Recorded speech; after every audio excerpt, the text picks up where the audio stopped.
شوال کے اندر تو آپ کے سامنے حدیث پڑھی صحیح مسلم کی، اللہ کے نبی علیہ السلام نے فرمایا من صام رمضان، جس نے رمضان کے روزے رکھے، ثم اتبع ست من شوال، پھر اس کے بعد 6 روزے شوال کے، کان کا صیام الدہر، یہ ایسے ہے جیسے پورا سال روزے سے۔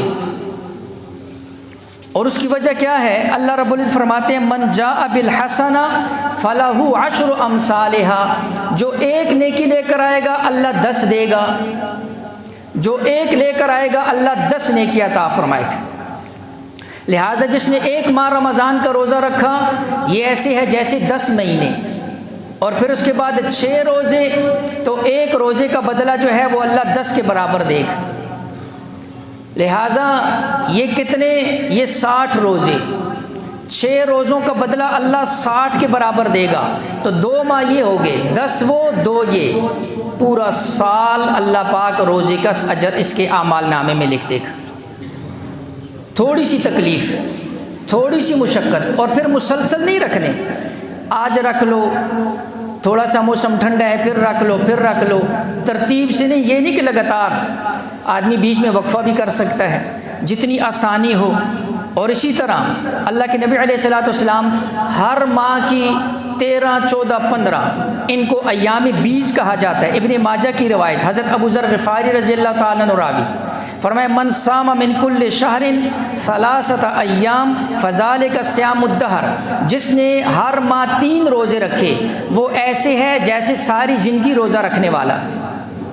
اللہ کے نبی علیہ السلام فرمایا جس نے ہر ماہ 3 روزے رکھے وہ ایسے ہے جیسے ساری زندگی روزہ رکھنے والا۔ من صام فانزل اللہ تصدیق ذالک فی کتابہ، فرمایا اس بات کی اگر تصدیق چاہتے ہو کتاب اللہ سے تو وہ یہی آیت ہے من جاء بالحسنہ فلہ عشر امثالھا الیوم بعشرۃ ایام، ایک دن 10 کے برابر ہو جائے گا۔ تو جو ہر ماہ 3 روزے رکھے گا تو ہر ماہ 3، تو 3 کو 10 سے ضرب دو 30، تو گویا کہ ہر مہینے پورا مہینہ وہ روزے سے ہوگا۔ میں نے عرض کیا اعمال ختم نہیں ہو گئے، اعمال جاری ہیں۔ اسی طرح پیر اور جمعرات کا روزہ، ترمذی شریف کی روایت، اما عائشہ صدیقہ رضی اللہ تعالیٰ عنہ فرماتی ہیں کان النبی صلی اللہ علیہ وآلہ وسلم یتحری صوم الاثنین والخمیس، حضور علیہ الصلوۃ والسلام پیر اور جمعرات کا روزہ تلاش کیا کرتے تھے، اس کا بھی اہتمام فرمایا کرتے تھے۔ تو اعمال جو ہیں کرنے والوں کے لیے اللہ رب العزت نے، لیکن اصل چیز یہ ہے کہ اللہ پاک دل کے اندر جو ہے اس کی محبت پیدا فرماتے، دل کے اندر اعمال کی اللہ پاک محبت پیدا فرماتے۔ اللہ پاک اپنی ذات عالی کی اگر محبت نصیب فرما دے سارے عمل آسان ہیں۔